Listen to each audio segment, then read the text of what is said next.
Hello everybody. Hi Professor, and welcome to week 3's video journal, which is about aerobic activity. I thought this assignment was very interesting actually because it reminds myself how not good a shape I'm in at the moment because of a recent knee injury actually. So usually my results of such a exercise activity would be much better, but they're not as good. So the best part about this was sitting quietly for 5 minutes, which I don't usually get a chance to do. Which is actually kind of meditative. And when you kind of insightfully think of what your body feels like when you are sitting quietly, it's kind of amazing how really relaxed you really can feel. So after sitting quietly for 5 minutes, which is a miracle, my heart rate's actually very normal.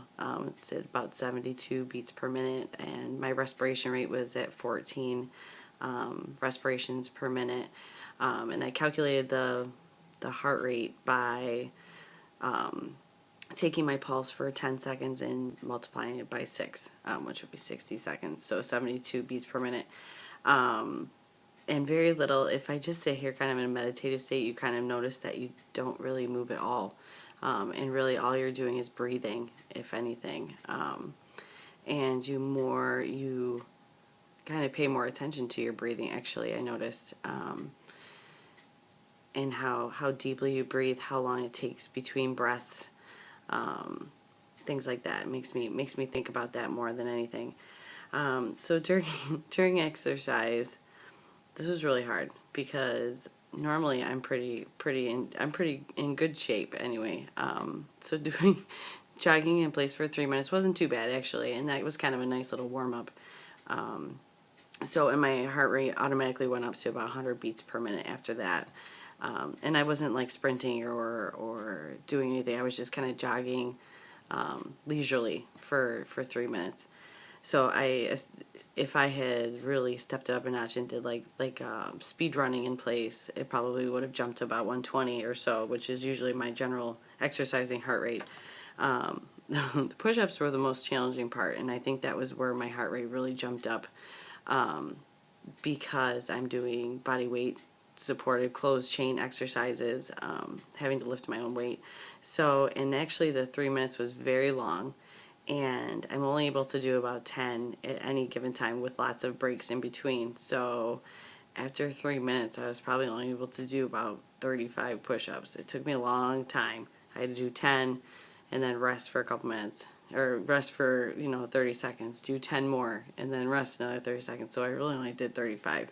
So not too bad, not too bad. I did have to modify a few of them because I started to get tired. So I did the best I could.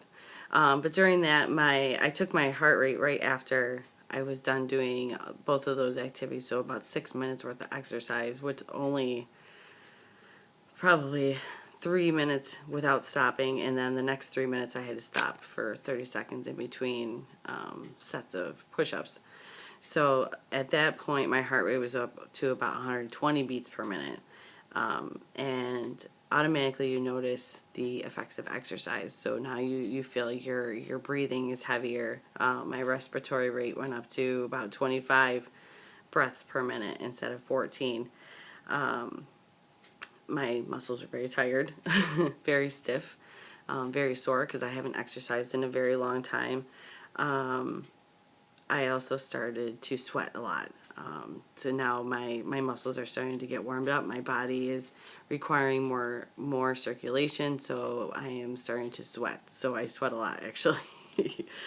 So so yeah, it was difficult at least just to do those few minutes. So it made me realize what how important it is really to include extra exercise in your day, not just including the activities you do at work every day that your body gets used to, and is adapted to that amount of activity. It's important to incorporate extra intense exercises in addition to the things that you do every day. So some of the things I was reading in the text about adaptations that your body makes to exercise. some of the cardiovascular things that happens are your heart with regular exercise. I should be more specific, where your heart actually grows in mass, and not like congestive heart failure type of growth, but where the left ventricle actually grows in size. The cavity itself grows in size, and the muscle walls grow in size as well. The heart is a muscle, just like anything else in your body. Of course, it's a different kind of muscle, but can also be strengthened and can work more efficiently. So the left ventricle walls get thicker, the cavity size gets larger. This subsequently increases the amount of blood that is able to be pushed out into the rest of the body during your heartbeat. So that can increase the amount of oxygen that is delivered. It increases the efficiency with which it's delivered. What I thought was really interesting, which I guess explains a lot, is in a trained athlete, as this heart muscle gets bigger, if you stop exercise or decrease the intensity with which you exercise, the heart muscle actually goes down to the original size. So it doesn't become larger and then stay larger. It grows larger, just like your muscles in your arms, right? If you do bicep curls and you really get them nice and big and then you stop exercising, they're not going to stay big. They're going to go back down to their original size. So just a little reminder to myself and to others that just because you made yourself nice and big and strong doesn't mean that you're going to always stay strong.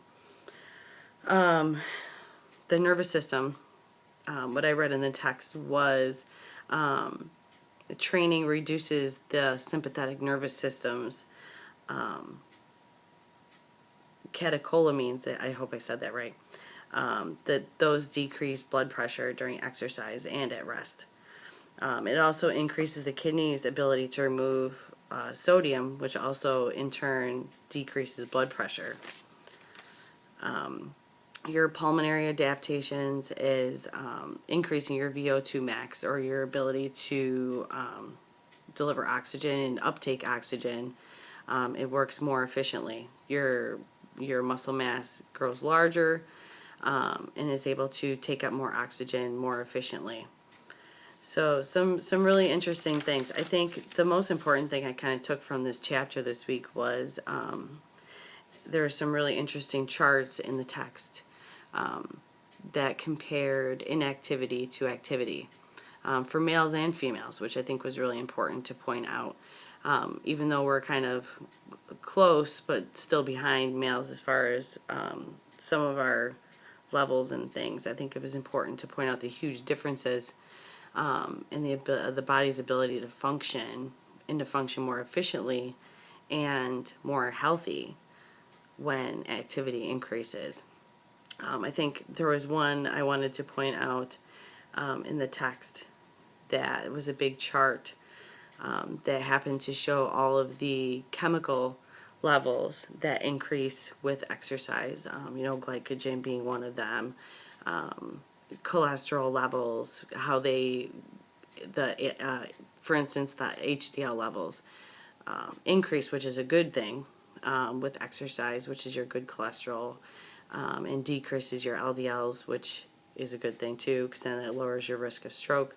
So it's always good to remind yourself, and it's good to see it in writing, to remind yourself how important exercise really is. And including it, at least, and it even said in the text too, that even just adding one day of moderate exercise to your day, and it doesn't have to be hours and hours of exercise. It can be a half an hour of resistance training. It can be intensity or high intensity interval training. So doing, a minute of maximal exercise with a minute of rest, and continuing that on for 20 to 25 minutes is actually better than doing nothing at all. I think it's this really kind of got me back into the mode where I need to really take some time to exercise more. So if anything, this assignment today kind of helped me see a little bit more of where I am as far as at rest. I'm pretty healthy, but as far as exercise and activity goes, I have some work to do. Because not being able to do 6 minutes worth of exercise is pretty sad.